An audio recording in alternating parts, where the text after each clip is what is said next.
So we have rounded up 10 of my favorite niche fragrances currently. These are some fragrances that have outstanding scent profiles, that actually last, that actually project, and that I get good reactions from wearing, because that's a criteria for me in this list right here. So 10 of the best, we're going to hop into it. Per usual, best places that I purchase fragrances seem to always come down to Fragrance Buy and Joma Shop due to the pricing and the selection available. So feel free to check out those two websites. They both ship fragrances to Canada, and Joma Shop does have tons of other items like clothing and watches and a lot of other cool stuff. They'll be linked down below. So let's get into this list. My personal 10 perfect 10s from niche fragrance houses. First up, we have a feature from BDK Parfums. This is Gris Charnel. This is the original right here, not the Extrait. The Extrait is very good, but this one does do the trick. This fragrance almost has spicy tea-like accords. You're gonna have cardamom. You're gonna have a nice woody, smooth base. Very easy to wear, unisex. If you just want to smell clean and classy and you want to do it all type of fragrance, I would recommend Gris Charnel.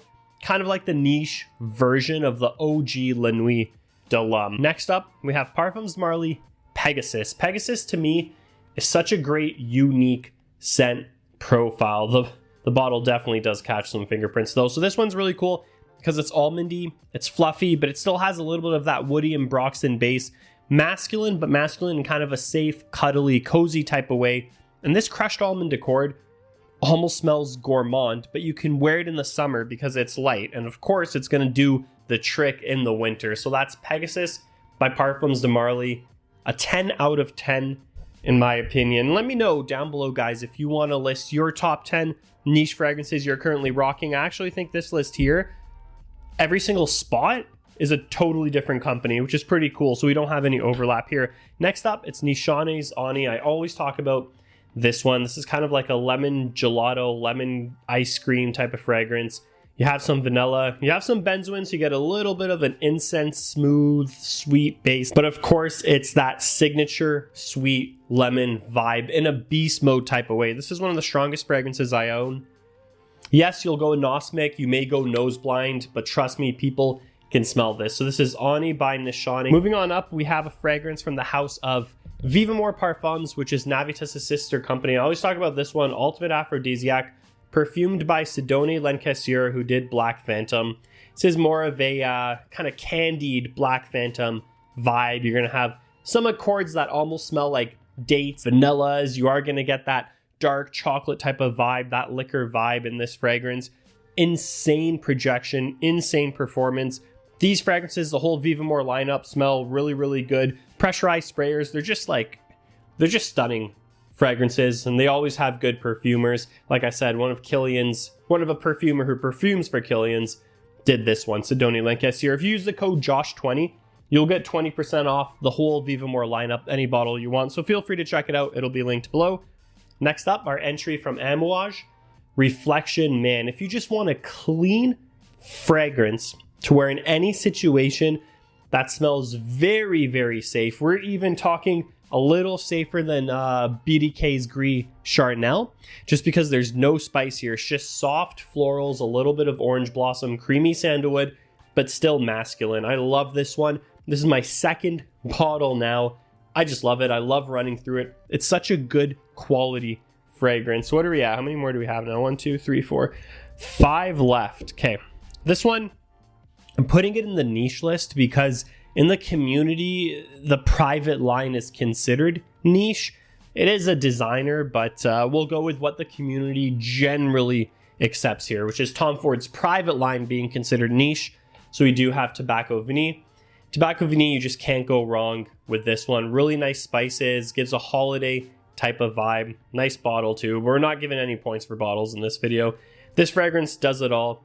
It's warm, it's cuddly, it's inviting. You could wear it in the morning, you could wear it in the evening. The vanilla is not overbearing. The tobacco nuance is barely even noticeable. It's just a spicy tobacco leaf.